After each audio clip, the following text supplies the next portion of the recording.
off season, I think we made tremendous strides in the summertime. The summertime is really when it was like, okay, you always got 3 phases of install: the spring, the summer, and then you go into fall camp. So by the time you hit the season, your guys have heard and seen and been through the install 3 times is usually the goal. And so, in the summertime, felt really good about what we were able to retain from spring ball. And then obviously going into fall camp, it was but in the middle of the season.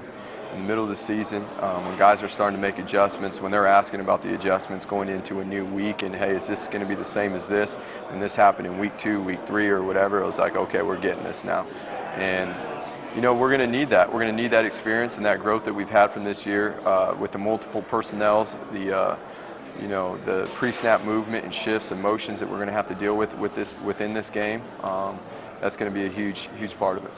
Anybody, I know you're going to tell me you coach speak that everybody was vital and 111th and all that, but anybody surprised you most or been most critical? We talked earlier in the season about Javon's position inherently is most critical, but Jordan sets the point of attack, or Brady and Bryson going from not contributing a lot to being very big. But who's most surprised you in all of this? Who's done a really nice job, number one, in our deal, Vaughn has to do a lot, and the Mike have to do a lot in the boundary safeties. And it's a lot of work every week for those guys. They're the quarterbacks. And the thing about playing on defense is, there's not one quarterback.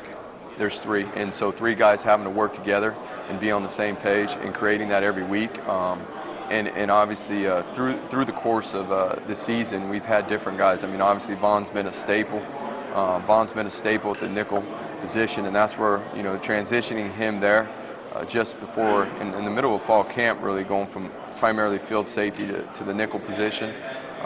His ability, and obviously it speaks to his volumes of his football IQ, right? His ability to make that adjustment, move, and still really, the conversation to him is like, just because you're playing nickel now doesn't mean that you're not running the show still. You handle the calls, you make the calls, your presence to the field needs to be felt, not only in how you play, but how you lead and how you communicate in the pre-snap. And then, so Isaac Slade has done an unbelievable job too. His growth over the season, having conversations in between plays at practice yesterday about what happened, how we see this, hey, on this and this, and the ability to communicate back exactly is tenfold what it was, obviously, now with the experience and the time in the defense. 2 future questions for you. Mario talked about how Thomas and Diamador and those guys and the 2 linemen put in for the draft. Will you have conversations with them after this game about their thought processes individually? You know what?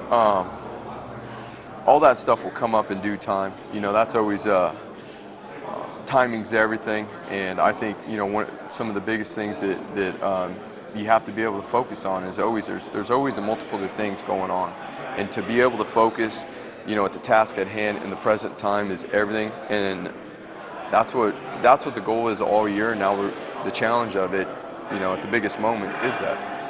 And then to the linebacker position, once Troy does move on after this game, tell us a little bit about Sampson and MJ and Drew, just what that position looks like. Yeah, we'll get to all that when that time comes. We're not going to go there right now. We're talking about what's I need material for January. We can get together on that. We'll get together on that. We'll get you on that after this. Yeah. When you finished up your playing career, you went back and coached at Corona for what's that? 2 years? 1 year. 1 year. You're going back out of the past on me now. Wow. No, I have nothing to provide for the present. So. A couple of the players were like, I saw the sign for Corona from Disneyland the other day. So, yeah, just the experience going back and coaching. Well, number one, I never thought I was going to be a coach, and then I missed it so much that I coached at my high school. And did I see something like you wanted to be going to be a police officer? Yeah, I was going to go into law enforcement. I'd already done internships with narcotics teams in the Boise area and the DEA, and so that was going to be my career path. And what was your interest in that, or where did that kind of come from? You know what? When I did the internships, the team atmosphere, the team, because you're separated from the rest of the police department, and when I got to do the internships, those narcotics teams and DEA teams, the way they worked together, the way they had to be on the same page, the way they prepared for certain tasks that they had to go on and things like that, to me that was sports. Right, that was the preparation, and then obviously the adrenaline rush of it all and all that stuff. And But after being away from the game for 5-6 months, I missed it so much that I was fortunate enough to. That was from after you finished at Boise. Did you move back to Corona right away? Yeah, then? right away. I had done the internships going into my senior year at Boise State. Yeah. And then how did you kind of get your feet in the water to become a coach again at high school at least? You know what? I was back home. How did that happen? I was back home, and my old high school coaches asked me if I wanted to help out, and so, I was like, yeah, as the more and more I was away from it, I started to miss it, and I was like, I should see if this is what I want to do. Some of my mentors were like, hey, you need to go back and coach your old high school too, and see if this is something that you do want to do.